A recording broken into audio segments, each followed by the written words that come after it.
Good evening, good evening. Sorry for the delay this evening. Welcome to the Traffic Commission on February 8th, 2024. Let me just read our reading. Pursuant to Chapter 2 of the Acts of 2024, this meeting of the Traffic Commission will be conducted via remote participation. We will post an audio recording, an audio video recording, transcript, or other comprehensive recordings of these proceedings as soon as possible on the City of Somerville's website. All righty. Can we do a quorum check, please? Yes. Chair Lathan, Yes. Councillor Said, Present. Lena Webb, Here. Assistant Chief Tierney, Here. and that's 4 present. So we do have a quorum, and the Lieutenant Reimel is unable to make it tonight. All righty. All right. First item, let's go through the meeting ground rules. Let's listen to the other side.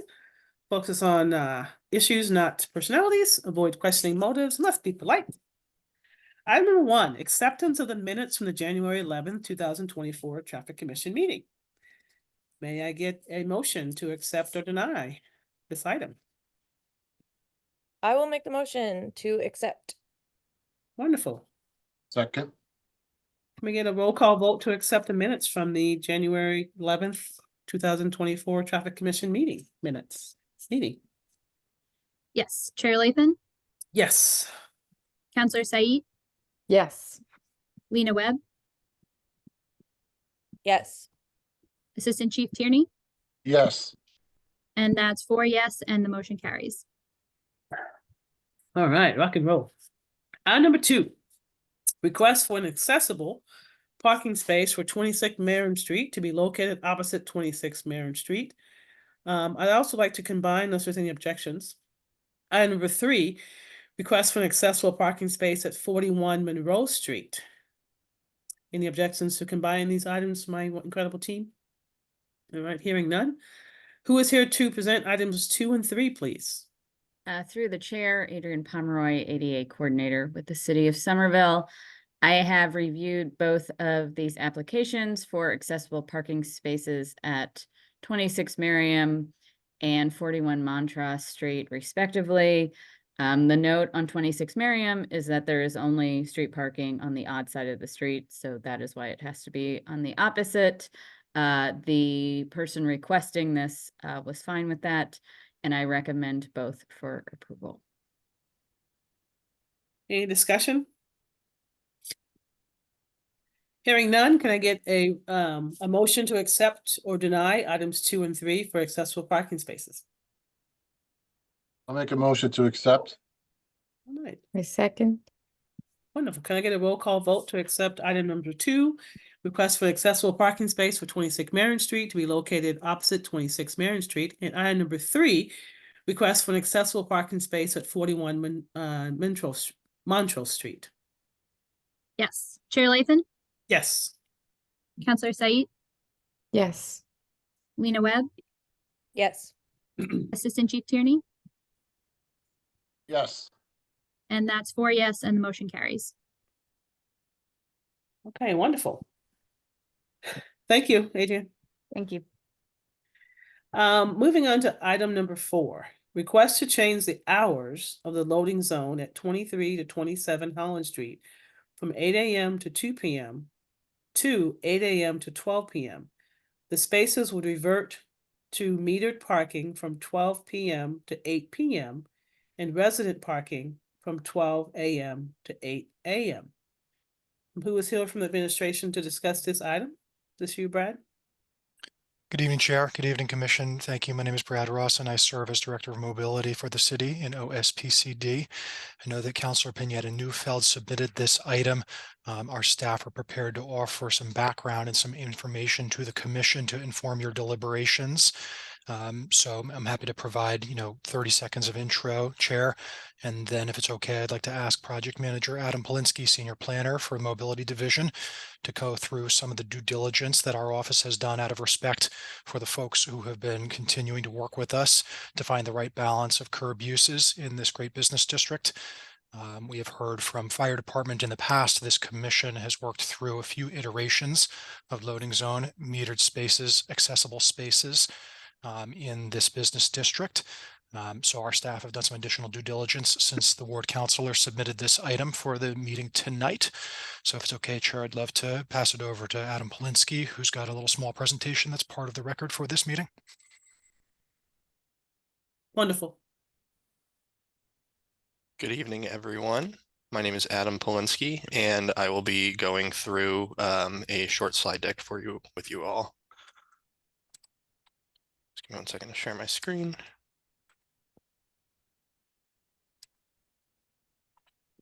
All right.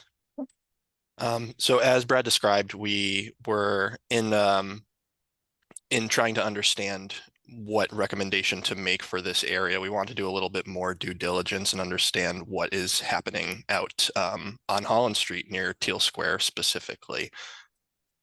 Before we get to what we learned though, and the data that we collected, we just want to make sure that the Traffic Commission had the full timeline of everything that sort of led us to this point.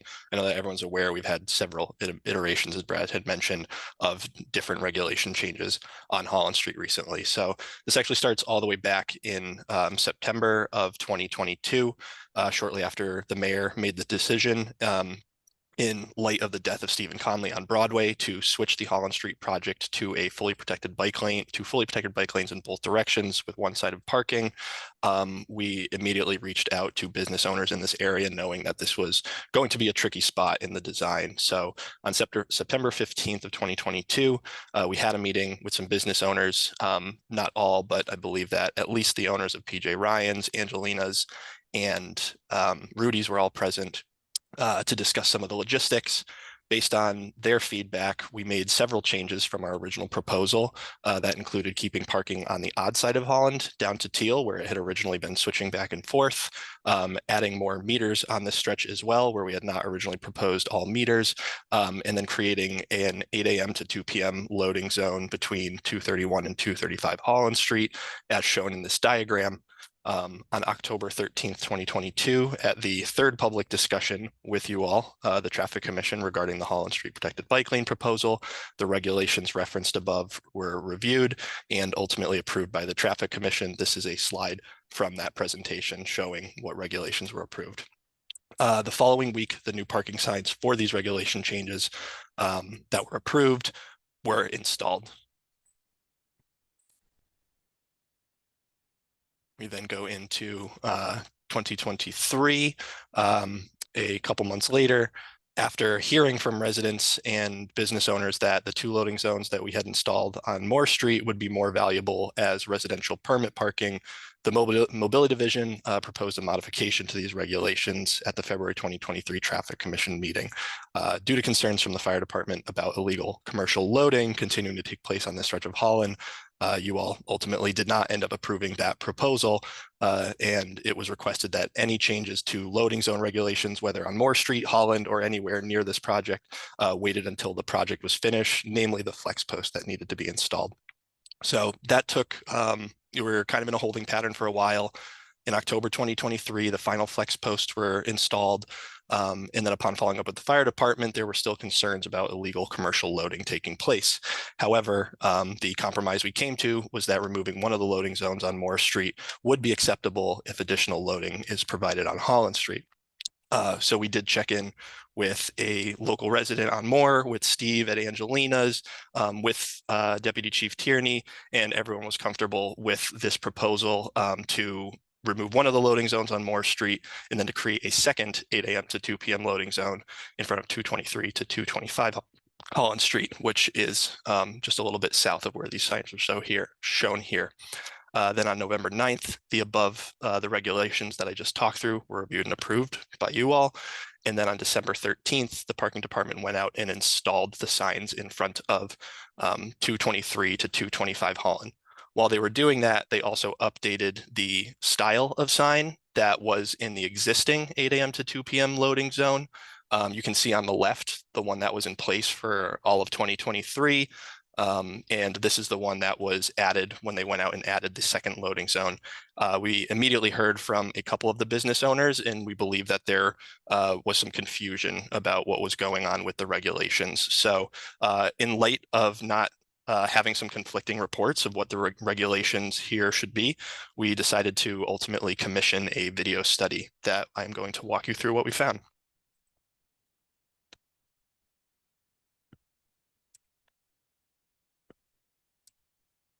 All right.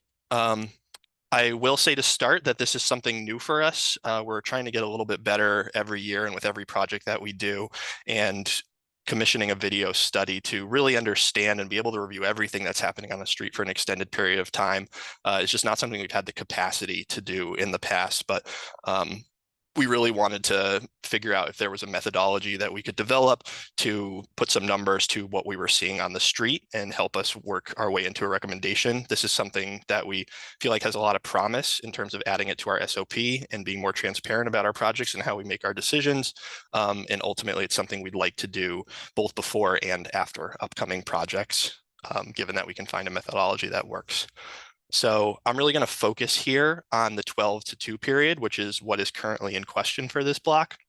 So on Friday, January 26th, from noon to 1 p.m., I'll sort of walk you guys through what this table says here. There are 7 total loading zone spaces. Those are highlighted in orange and blue right here. They are just a loading zone during the times that we are showing here during this review from noon to 2 currently. There is 1 full-time metered space that is also a parklet for a good portion of the year. And then there is an accessible space that we added as well, shown right here. So there's about, depending on the size of the vehicle, you can fit 7 sedans in this loading zone. There's 1 sedan's worth of metered space, and then there is 1 accessible space for a total of 9 that we studied.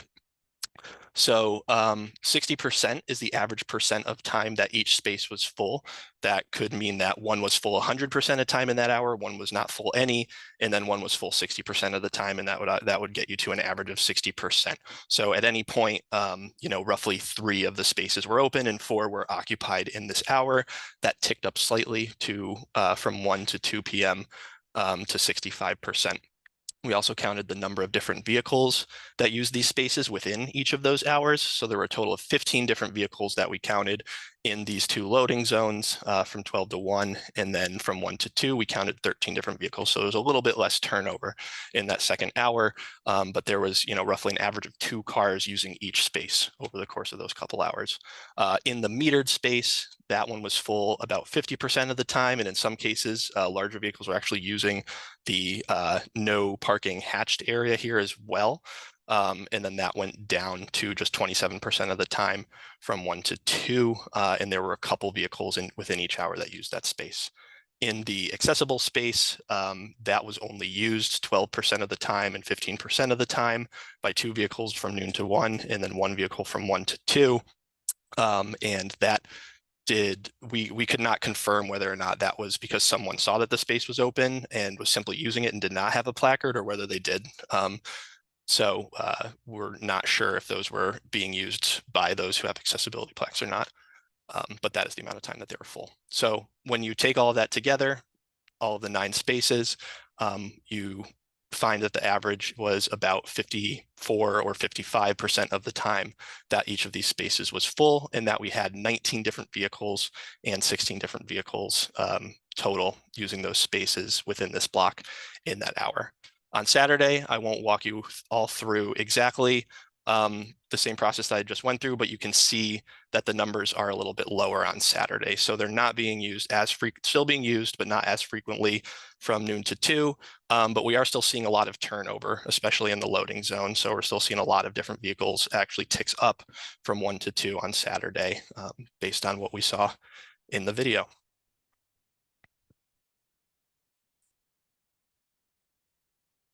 We also wanted to understand not just how many cars and how often the spaces were used, but how long were those vehicles staying there? That's kind of the question we're trying to understand and be able to answer so that we can pick the right regulation here, right?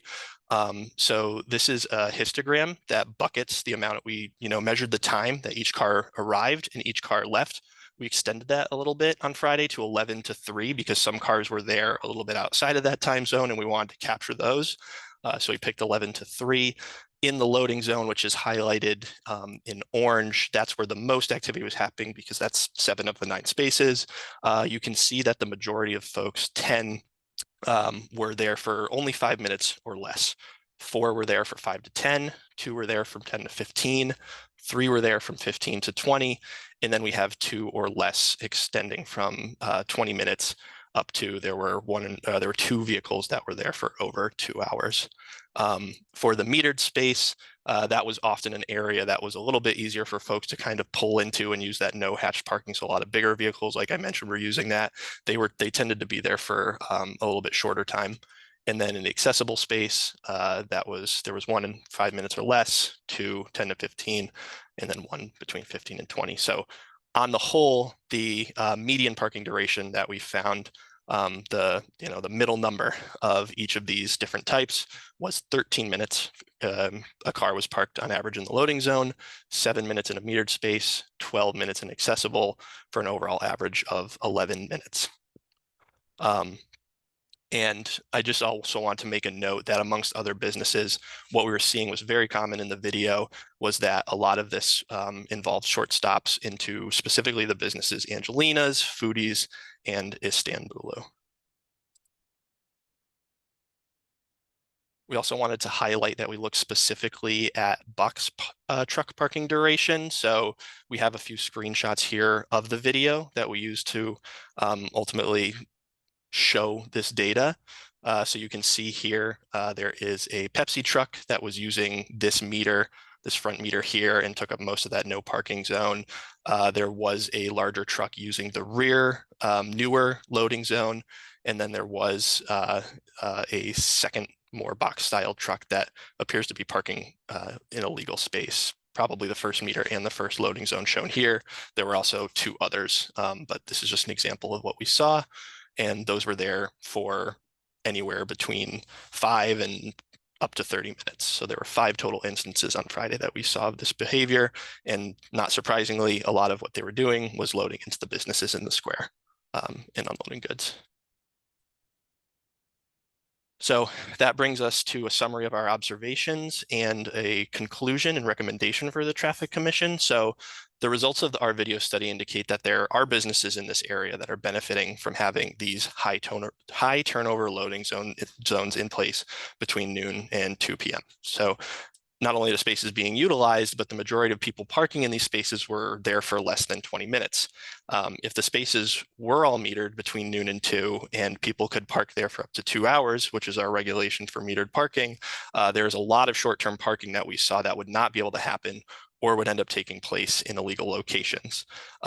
That is a problem in itself, but that is particularly a problem because that is where the Teal Square Fire Station is located. So we know that there is a demand for people to get in and out of the businesses in the square. That is where a lot of the short-term parking is desired.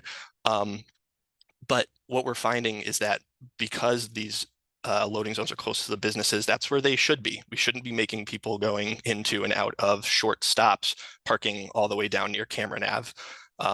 And if people don't have options there, they will end up double parking and consequently block fire engine access, which is really important to us to avoid. So of the remaining parking that is on Holland Street between Cameron and Teal that we didn't study, so as you work your way south from the particular 9 spaces that we've been talking about here, all of that is actually metered from 8 a.m. to 8 p.m. So there are no additional loading zones there. That is all metered and you can park for up to 2 hours. So we believe that that provides options for the people who do need to be there for longer. And we recognize that we clearly saw that there was a variety of needs.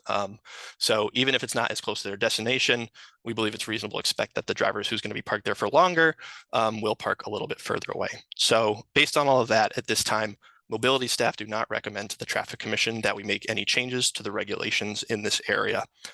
There is one caveat, which is that during this process, it was discovered that the front sign for the loading zone closest to Teal Square was actually put up in the incorrect location. So instead of having 2 full-time metered spaces and 3 spaces for a loading zone from 8 to 2, it ended up being 1 metered space and 4 loading zone spaces. So we will rectify that. The parking department will go out and they will move that sign so that there will be 2 full-time metered spaces. And then in the spring, should the owner of PJ Ryan's choose to go out and add their parklet again, that will, we won't be having to lose loading zone area. That will just be a flexible space for that parklet to be installed. And that is our general policy, is to not have parklets interfere with loading zones. So we will make that change, but do not recommend making any other changes at this time. Thank you. So I have a question though. It says on here, request to change 8 AM to 2 to 8 AM to 12. Correct. That was not proposed by the mobility division. We are weighing in on the recommendation that was sponsored by the counselor. Yes, this request was submitted to the commission by the Ward 7 City Councilor Pineda Neufeld. Okay, but what we're actually voting on, my understanding, item number 4, what we should be voting on is a request to change from 8 AM to 12 PM. Correct? Okay, Yes. alrighty. Thank you for the presentation. I just wanted to clear that up. That Just- would be that was my question as Yeah. well. I just want to make sure I because that really a wonderful presentation. Thank you. And yeah, appreciate the transparency and pulling all that data together. And then Chair, I just want to note that there are 2 raised hands in the audience.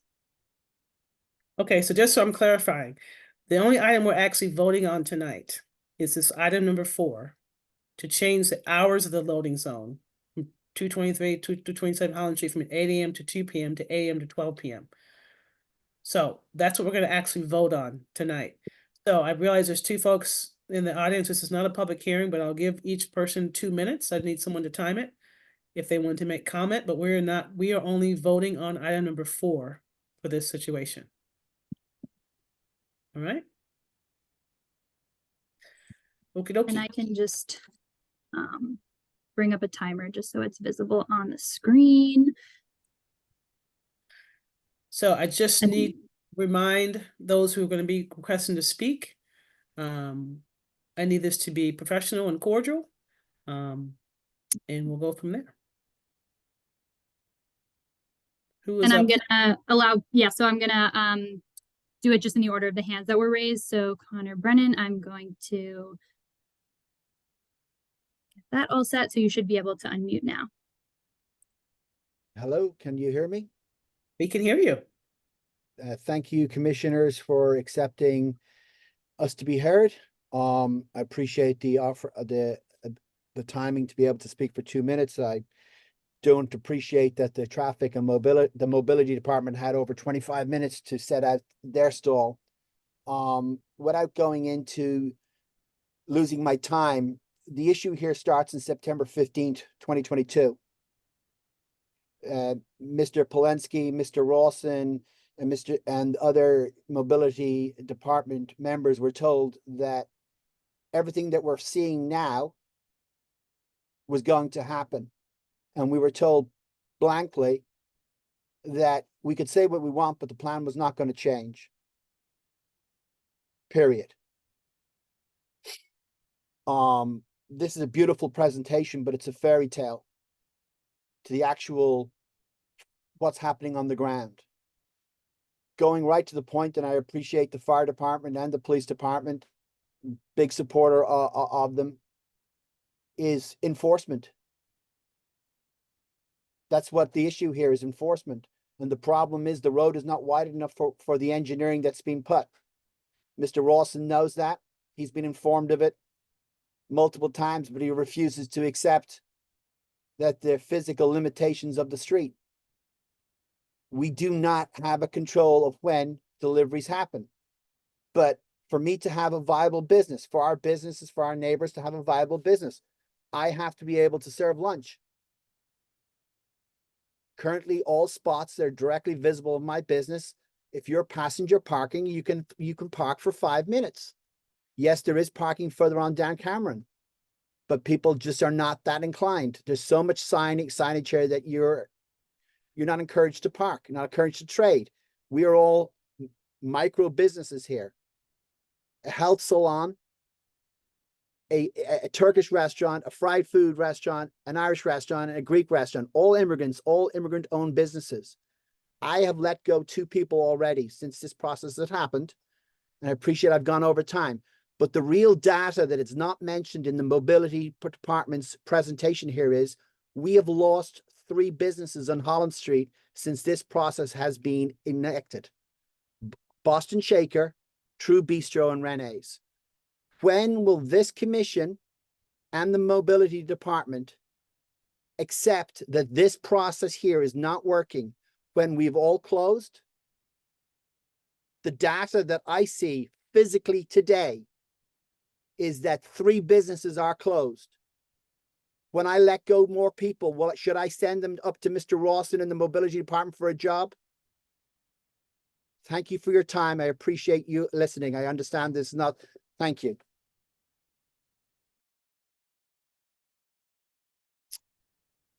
Commissioner, you're sorry. mute. Yeah. Yes, Chair, I think you're muted. No, thank you, Mr. Brennan. I just wanted to give you an opportunity to express for the record your dissent, and that is recorded, and it is it will be in the document, your dissent from this particular issue. Who is the next person up? So the next person is Stephen Mackey, and you should be able to unmute now. Thank you, Commissioner Lathan. As always, appreciate being recognized. I wish to be recorded along with Connor Brennan in dissent. I think and I will be repeating this with your agenda items in the past and going forward because you're demonstrating a particular path. And that is to listen to city mobility officials, one might say, like me, white men primarily, and much younger than me, they're in their 30s and 40s. But most of all, they're city officials. And much of what they say to you is about what they gather from people, residents in the neighborhood, and from businesses. And the problem that I have, Commissioner Tierney, Commissioner Webb, Commissioner Lathan, is you take their interpretation of residents and of businesses, and you do not, as commissioners individually and collectively, take the initiative to have public hearings so that you hear directly from business people and residents. I think as time goes on, and as you act on each one of these measures, you make yourself more, I want to try to be civil, more ridiculous, that you accept their interpretation and you don't simply have a public hearing and hear straight from residents and people. And you're going to hear from residents and people that support them and their conclusions, and you're going to hear from ones that don't. But don't, and I will personally protest, and in my capacity with the Chamber of Commerce, protest that you're letting white guys that are part of the bicycle committee that have 2% body fat speak for the rest of the people of Somerville, whether they have business or they simply live in the neighborhood. It becomes an absurdity, and you Right. make yourselves individually absurd. So please stop. Thank you, And Mr. please- Mackey. I'm gonna have to, we gave you extra time as we did the previous gentleman, but thank you for your opinion, and it is recorded and documented in this session. And I thank you for your honesty and your willingness to, speak your truth to this committee. So I don't want to make light of this at all. I do enjoy giving people opportunities to speak in these forums, even though it's not a public hearing. So I do thank you for your honesty and being authentic in your opinion. So, And then we have one additional raised hand. So Steve, you should be able to unmute yourself now. Hello. hello, we can hear you. Okay, great. Thank you, commissioners. I appreciate the time. Speaking from Angelina's Pizzeria, one thing that I would like to say is I am in dissent, of this decision, and I do vocalize with Corner in regards to, the proposal of changing it to 8 to noon rather than to 2. And from that standpoint is I understand that a lot of my business is takeout, but then it's also deferring people from coming in and having a lunch. One thing that I've noticed in the past 2 years, it has drastically changed my business to the point of 30% drop of people sitting in. With that being said, it's affected also my employment, which I've actually lost and had to let go of 3 employees out of 10 that I had prior. The output that I put daily between the hours of 2 to 5 has drastically also dropped 40%, because people are deterred to sit and park, and quickly come in and do something because they just don't understand where they can and can't park. So in this sense, that is one thing that I will definitely say is a hurtful situation, and I would definitely plead with you all to vote to keep it till noon to help us out, especially on that lunch hour time. It doesn't have to be a 2-hour sitting, but at least give people 20 or 30 minutes to kind of sit down and have a peaceful meal. On the other side, I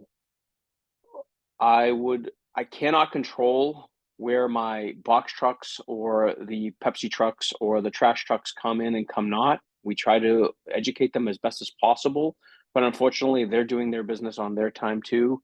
And just as confused as our customers are, so are they.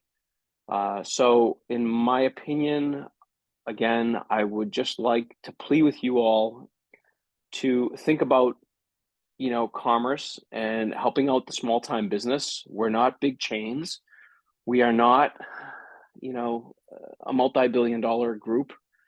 We are just a small family business that is trying to survive. And as you will see, we have to make these sacrifices that we don't want to make, but because of these decisions, you're affecting a lot more than just a single business. You're affecting a neighborhood. And it's something that needs to be really, really looked at in depth, day to day, not just one Friday or one Saturday. Okay, thank you so much. Thank you. Thank you. Yeah, thank you again for your honesty, and your dissent is also on record and recorded. Jackie, do we have anyone else that would like 2 minutes? At least I think we gave folks about 2 minutes and 30 seconds. Anyone else? No, those were the only 3 hands raised. Okay. All right. So item number 4, request to change the hours of the loading zone from 2:23 to 2:37, Holland Street from 8 a.m. to 2 p.m. to 8 a.m. to 12 p.m. The spaces will revert to metered parking from 12 p.m. to 8 p.m. and resident parking from 12 a.m. to 8 a.m. Before we move to a motion to accept or deny, any more discussion on this item based on the 3 folks that were so bravely came and spoke their mind? Hearing no discussion from the committee? Yes, sorry, I raised my hand. Yeah, through the chair.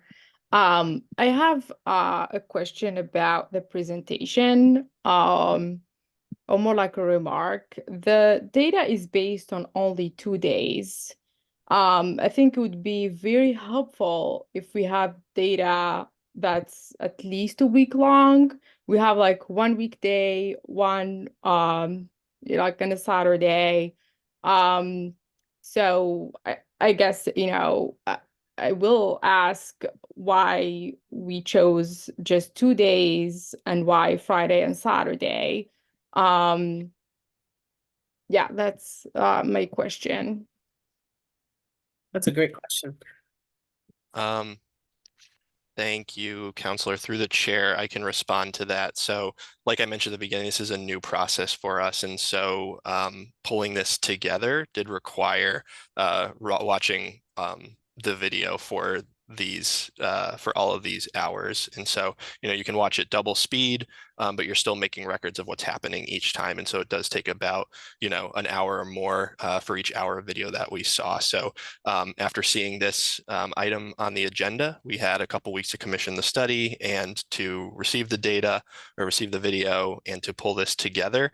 And it is a fairly labor-intensive process at this point. So we hope to get better in the future and to understand, you know, obviously it'd be great to have data like this on a regular basis or to have more data, but sort of given the timing of everything and the fact that this is still a new process for us and it's pretty time intensive, this was the best we were able to do. And so we wanted to come with some data rather than none. Are there any future plans to collect more data? Chair, if I may, Counselor, thanks for the question. As Adam noted, this is a process we want to replicate in scale up in future projects. In a best case scenario, we would have much more granular data about curb access, about loading, about parking, about pedestrian and bicycle travel in these types of projects in the future. So again, we're scrambling here to support this commission in its decision-making process, collecting the data that we can on a short timeline. But I think we've tried to be as honest as we can with you all, that this is just step one in terms of piloting a new data collection process to inform public policy in this city. And we do intend to scale it up in the future, Chair.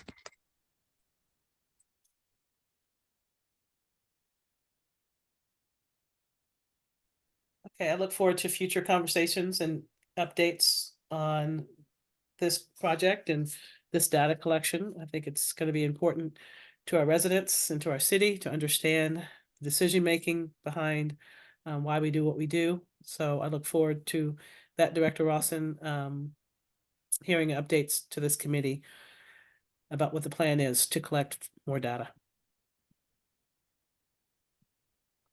All right, moving on to the actual voted item. Any more discussion before we move on to the vote? Through the chair, I think this is a really important issue, as we heard, from small businesses tonight. I think it's important that we have a very clear process, as this is, impacting small businesses, and that we also base our votes and our decisions on, like just data that's not limited to just a few days. I will say that this, this has been, coming up quite a lot in all the areas, the commercial areas. And since we're talking about, the process and what we can do moving forward and how we can improve it, I think I would like us to take this as an opportunity to start to think about how we can involve our small businesses, all over the city in these conversations. I personally would recommend that, we table this until we have more data, because it's, I mean, I just don't feel comfortable voting on something with just 2 day data from 2 days. That's my request. So from my understanding, this vote tonight is actually limiting the loading hours that are currently from 8 a.m. to 2 and shortening those from 8 a.m. to 12. So if the committee decides to table a vote, that the loading hours will remain from 8 a.m. to 2 p.m. It sounds like, unless I heard that correctly, some of the businesses with the longer time frame means some of their customers have a longer gap when they can actually park. That's my understanding. Am I missing something? From the mobility team, is that my understanding? No, Yeah, you're going correct. to shorten, this vote on item 4 is shortening the amount of time for the loading zone, thereby opening up for parking. Chair, that is correct. I think the residents who spoke did intend to say that they were in support of this item. Actually, this is, I believe, what they want. And at this time, Mobility does not recommend making any changes and does not recommend approving item 4. Gotcha. So, okay. So this committee can vote to shorten from 8 to noon, or we can vote to leave it as is from 8 AM to 2 PM. So, Yes, so a vote for approval would be approving changing the hours from 8 to 2 to 8 to noon. my understanding. All right, before I reread this item, so we're all clear what what we're voting on. Item 4. So I understand that the mobility team is not in support of shortening to 8 AM to 12 PM. However, the item that we are voting on tonight is to reject or approve the request to change the hours of the loading zone 223 to 237 Holland Street from 8 AM to 2 PM to 8 AM to 12 PM.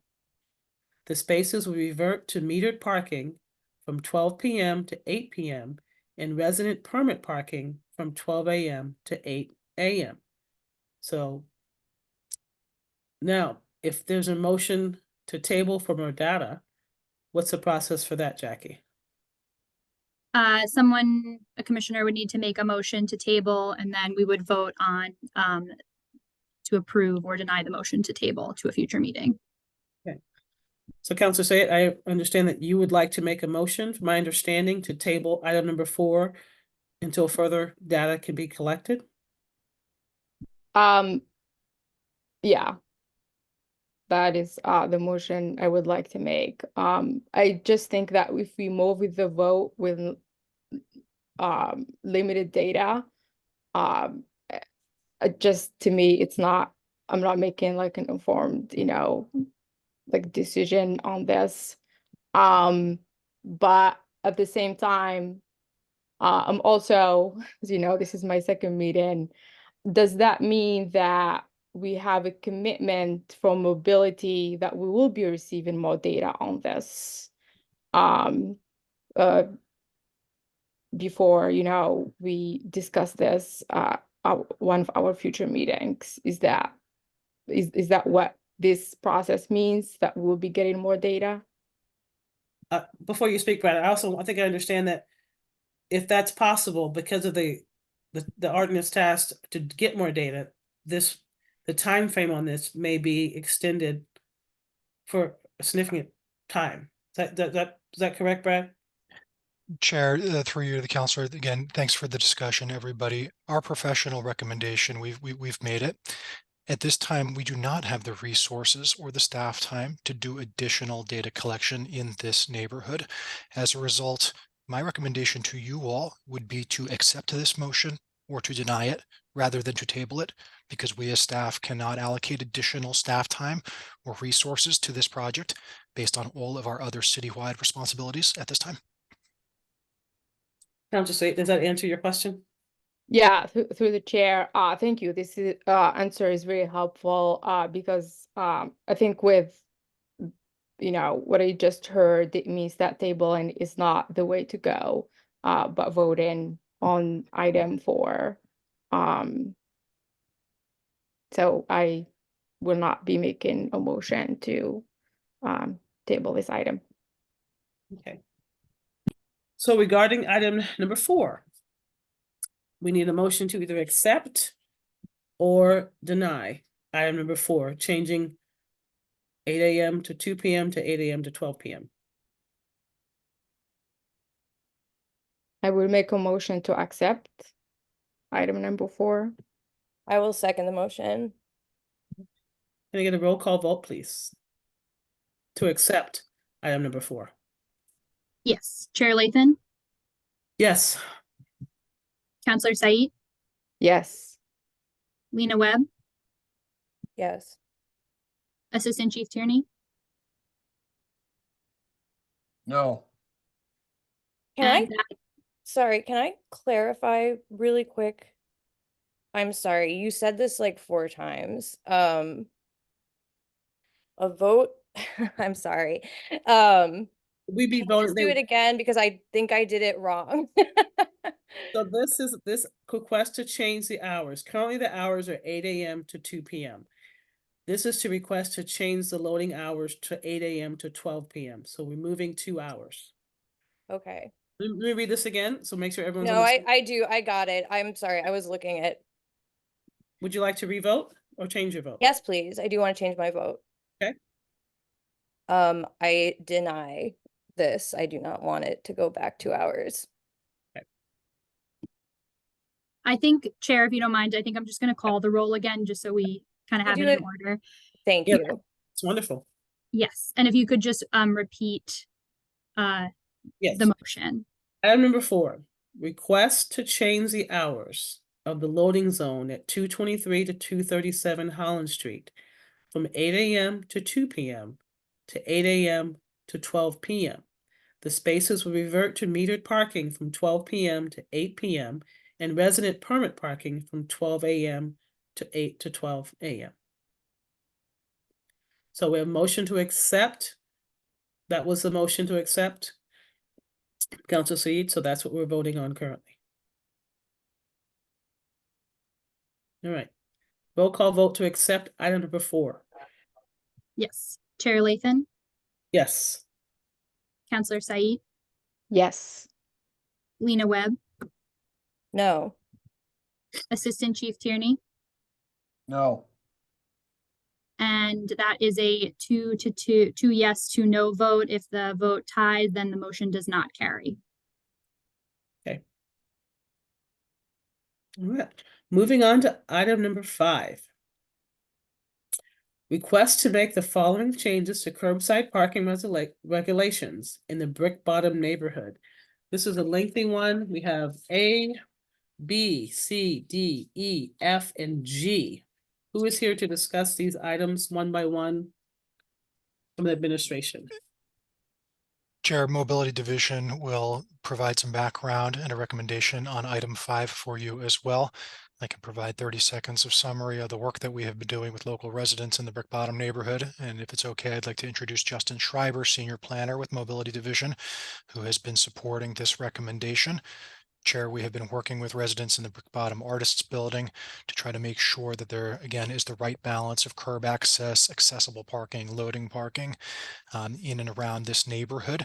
We have a transitioning industrial district, warehouse district that has 155 unit building of live work units at Brick Bottom. We have a 200,000 foot new office R&D building that has been completed and is being occupied. And local residents have been asking our staff to examine these issues and make some changes to parking regulations to provide better opportunities for them, for their visitors, and for residents to park on nearby streets. So if it's okay, I'd love to ask you to allow Justin Schreiber to provide a quick diagram and summarize these recommendations which have come out of our working with these local residents. Thank you.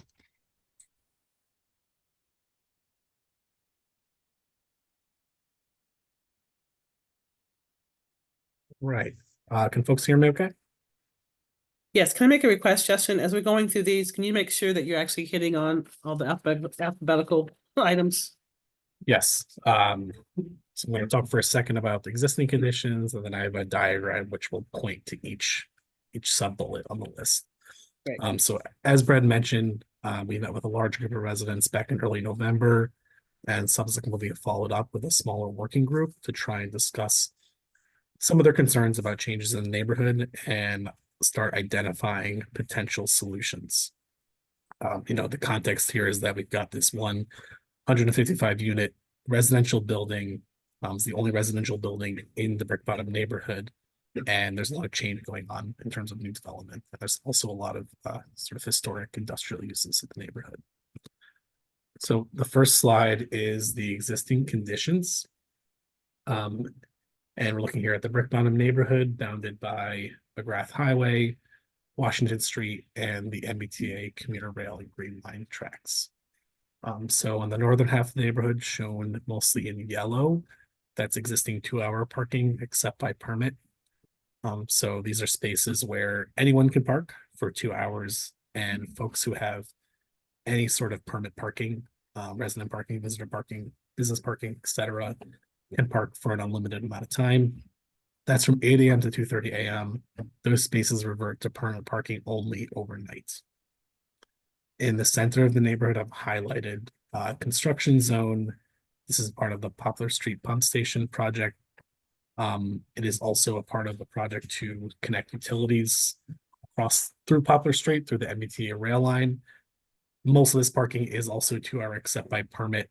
I highlighted in yellow just to note that there's ongoing parking restrictions there, so that parking is not always available. So it's sort of a day-to-day use by various contractors doing infrastructure work.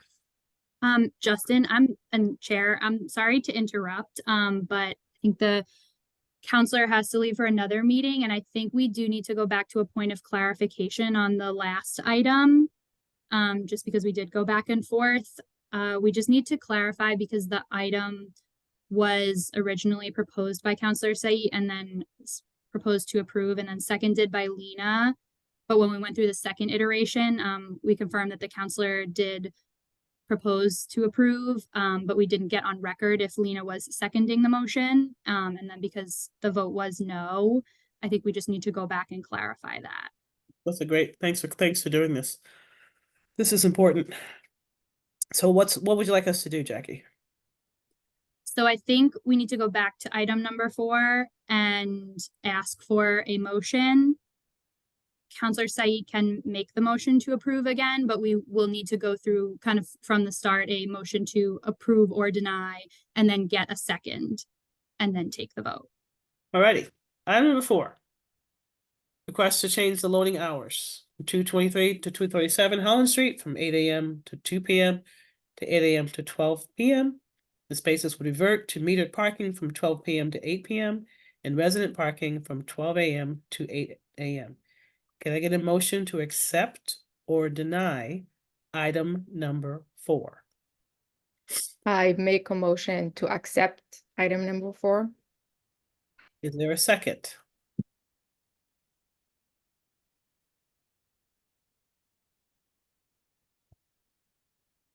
Hearing none.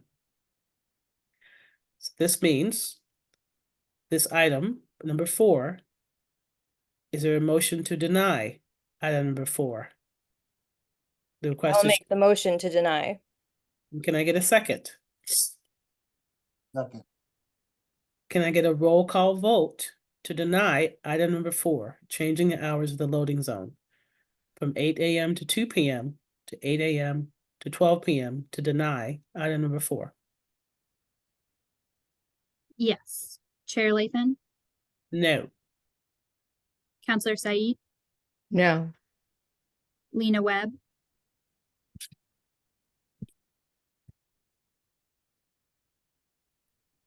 I'm sorry. Can you, this just feels like it keeps going back and forth. This is a motion to deny. This is item just, okay. Deny. Yes, I want to deny it.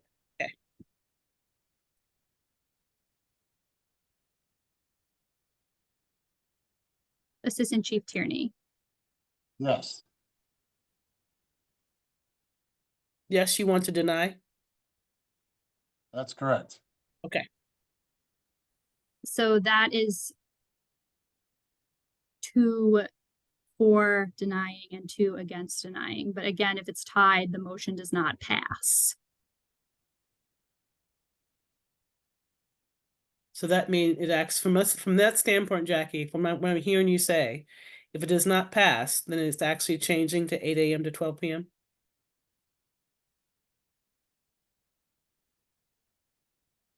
I'm sorry, I have to say I'm not sure. Laura, if you're on this call, just because you have the historical context of, being a longtime secretary, Laura is saying that it stays the same. Okay, so it stays from 8 a.m. to 2 p.m. Yes. Great. Now that we have that. Yes, that would be considered no There is action. none. Okay. So the item was voted, it didn't carry, so that means it's staying the same from 8 a.m. to 12 p.m. Staying the same from 8 a.m. to 2 p.m. 8 AM to 2 PM. Thank you. Thank you. Thank you. Thank you. Yes, so no change was approved. No change was approved. That was clear as mud. All right.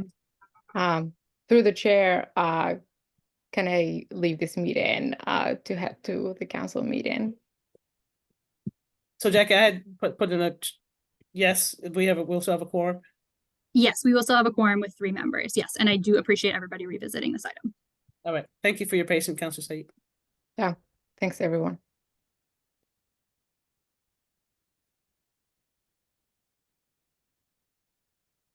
And now I will turn it back over to Justin. Well, thank you, Jackie, for bringing us back to earth. Thank you for taking that ride, everybody.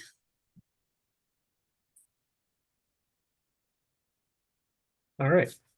So we are discussing existing parking regulations in the Brick Bottom neighborhood. And in the diagram here, we've discussed the yellow being 2-hour parking except by permit.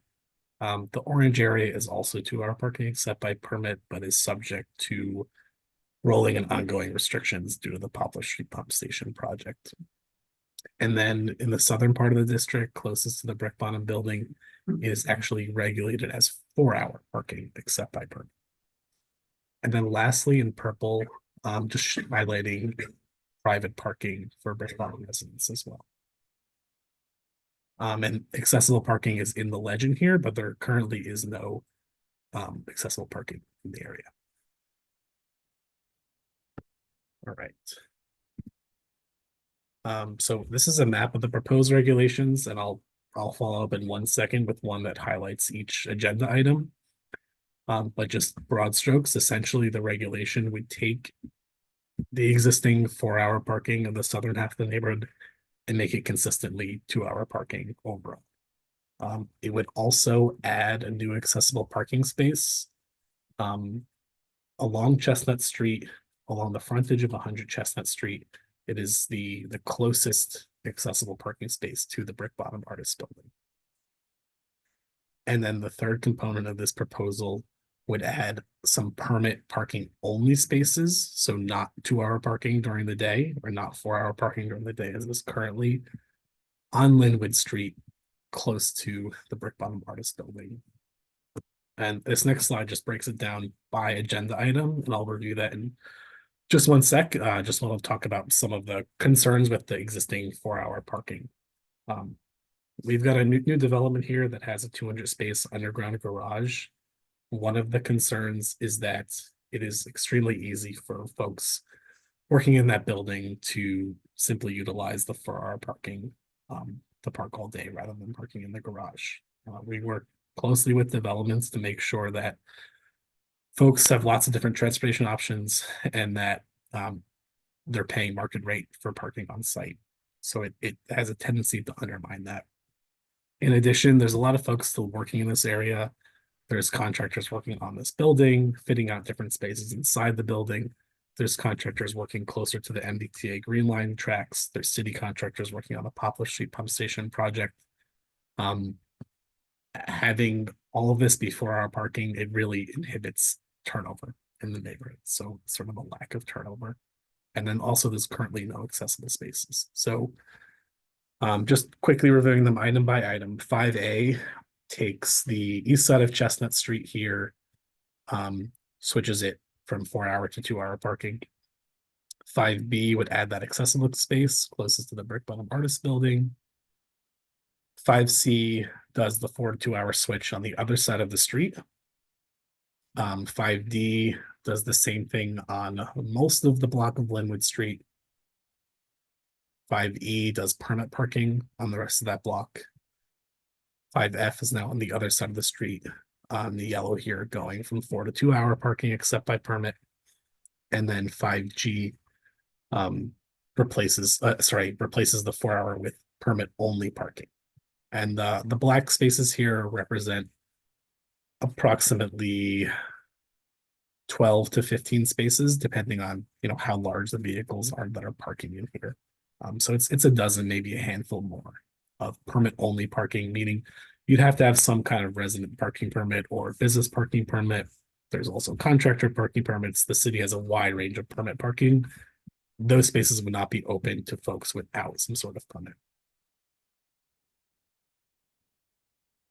I think with that, I'll pause and see if there's any questions.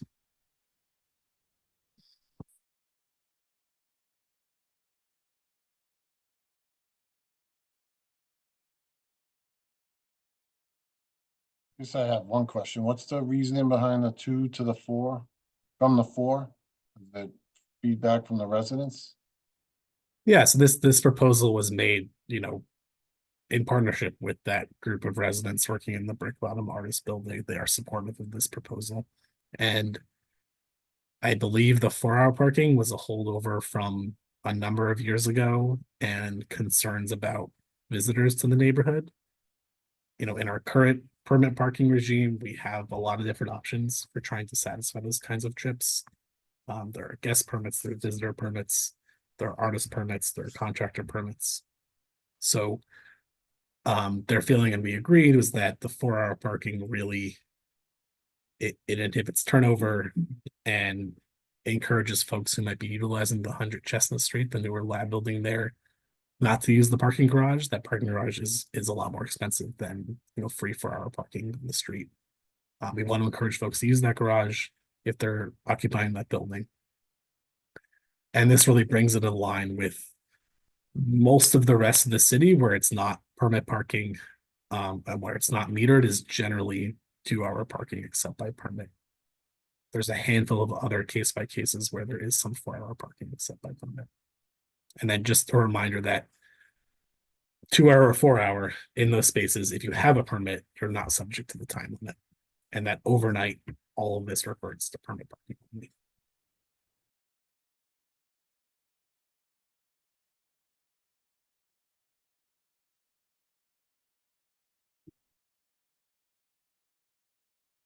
Hi there. Lena, just want to make a comment. It sounds like a theme in a lot of kind of the data that you're collecting is about the importance of turnover rather than just the simple availability of individual parking spots. I think that's something that isn't very intuitive, and I think it's a really important focus, and I'm glad that you're mentioning it and bringing it into these contexts. 4-hour parking, you don't see much of that. And my immediate thought was, you know, that's a long time that someone could stay in that one place and essentially make it not available for, you know, the rest of the people too. So I just want to say I appreciate that, I guess, more granular piece of data when it comes into how you think about parking, or at least how I think about parking.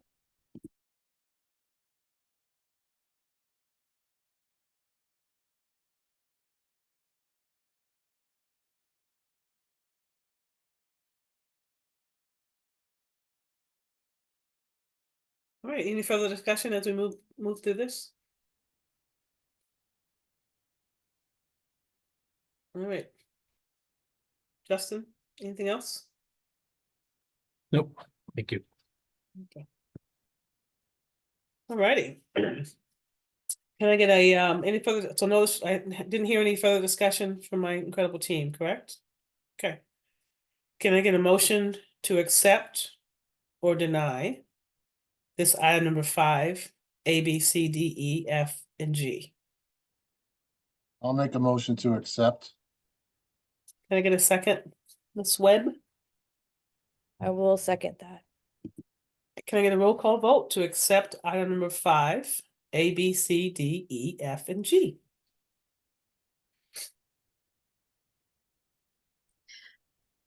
Yes, Chair Lathan, Yes. Lena Webb, Yes. Assistant Chief Tierney, Yes. and that's 3 yes, and the motion carries. Wonderful. Moving on to item number 6. Request to make the following changes to curbside parking regulations in the Inner Belt Road, A, B, C. All right, just three alphabet letters. Justin, are you here to discuss this as well? Chair, actually, if it's okay, I'd like to introduce Transportation Planner Lauren Craig from Mobility Division, who has been working with Jackie and Suzanne in the Parking Department to do some administrative housekeeping and cleanup on some unregulated curb on Inner Belt Road near Washington Street and New Washington Street. Good evening. Through the chair, Lauren Craig, Transportation Planner with the Mobility Division.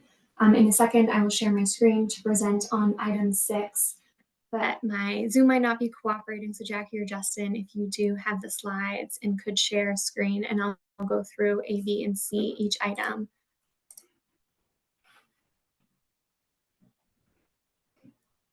Yes, I'm bringing those up right now. Wonderful. Thank you.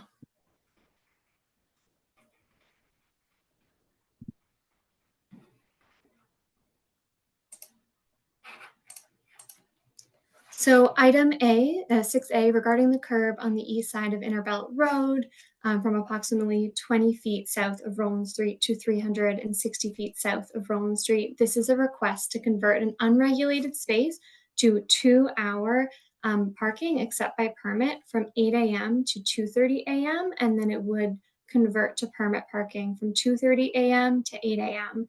As Director Rawson said, this came about out of a meeting with the Parking and Mobility Division, in which it was determined that there are a number of unregulated or outdated regulations in this area in which we can address.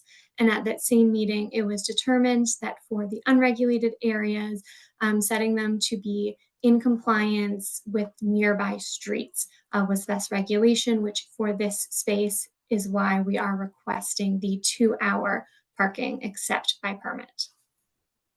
And here you can see the overhead aerial. It's the long pink square showing the curb space. And this is directly in front of this building you can now see on the left. So similarly, it's an area in flux, sort of changing neighborhood condition.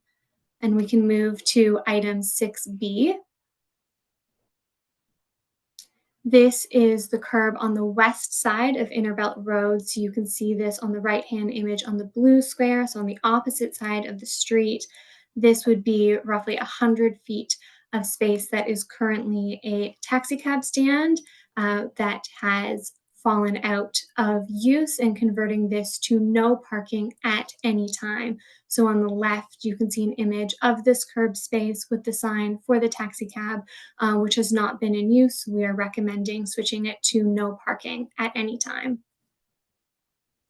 And lastly, item 6C is regarding the curb space back on the east side of Inner Belt Road. This is closest to Washington Street. You can see this on the right-hand image as the light pink circle. And this is a request to convert existing unregulated space to be no parking at any time. This is existing space that's currently being used as a right turn lane.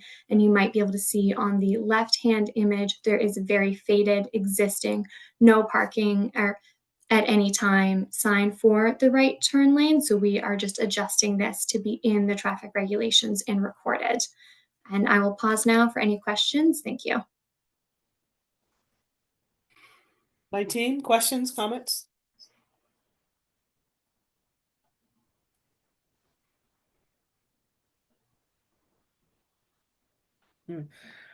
Jackie, I believe we have someone in our audience that would like an opportunity to make a comment. I'm willing to do so for 2 minutes.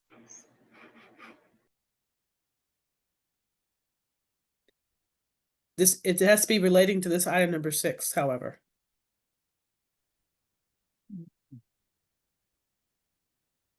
I'm Mr. ready Mac- to talk. You ready to hear me? Yes, on item number 6. On item number 6, you see that there's a request.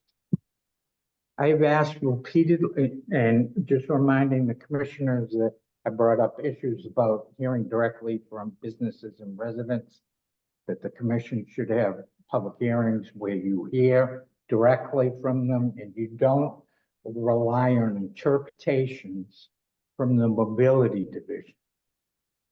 At the same time, I have made a number of requests that and the director of traffic and parking and the city clerk have records of these requests. that your commission, Traffic Commission, act and publish its agenda, such as when it publishes items such as item number 6, that you be transparent and you reveal who is bringing the request. If you look at Medford Traffic Commission, in other communities, traffic commissions, in the city council's agenda, you will know very well who is bringing the matter before a public meeting. You do not see that in the Traffic Commission's regular agenda. I can get it. I can get it after this meeting, but I cannot get it before the meeting. And the people cannot see who's bringing the matter before the meeting in the published agenda. This is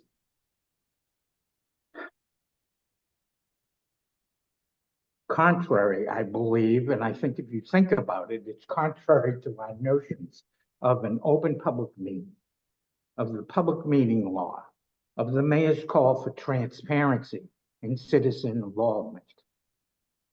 Most of your agenda tonight is brought by the Mobility Division. Most of the perspectives on people and business people are being delivered by the Mobility Division, but you won't come out and say it in your agenda. All right, Mr. Mackey, we've gone past our time. I just want to clarify, Mr. Mackey, that I believe that this was offered to be emailed to folks beforehand requesting who submitted which items.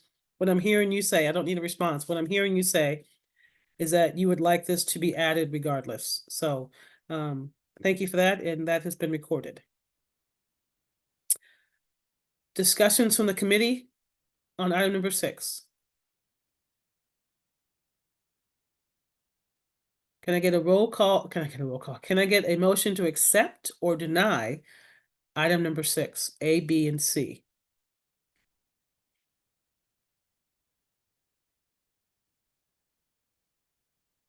I'll make a I motion to will- accept. Yeah, Yeah. make a motion to second it. Wonderful. Can I get a roll call vote accepting item number 6, A, B, and C? Yes. Chair Lathan, Yes. Lena Webb, Yes. Assistant Chief Tierney, Yes. and that's 3 yes, and the motion carries. Wonderful. So before we leave tonight, I just want to thank this team. I know this is not really a commission that really does for public hearings, but thank you for allowing our residents to voice their dissent or opinion. I think it's important that we hear from folks. I also want to thank this committee for being willing to stick to your ground, whether that's a yes vote or a no vote, and regardless of the outcome, that we are individuals voting and not just a mass stamp. So I just really appreciate your honesty and your authenticity and your patience as we deal with some very sensitive topics in the city, and sometimes very people are highly invested in these outcomes. So I'd like us to continue to not be afraid of conflict, to continue not be afraid of dissent, but to actually have honest conversations and make the votes according to what we really are standing for. So I just want to appreciate that and say thank you. So, and thank you, Jackie, for keeping us, making sure that we're doing things the right way and that we're on point, and continuing to challenging us to be better. So thank you for that. All right. Can I get a roll call vote to adjourn this meeting, please? Make I a mean, roll motion call. to adjourn. Can I get a motion to adjourn this meeting, please? I'll make a motion to adjourn. Lena, can you second for me? I will second. Wonderful. And can we get a roll call vote to adjourn this meeting? Yes. Chair Lathan, Yes. Lena Webb, Yes. Assistant Chief Tierney, Yes. and that's 3 yes, and the motion carries. All right. Cool beans, frozen peas. Thank you so much. Good night. It's next month.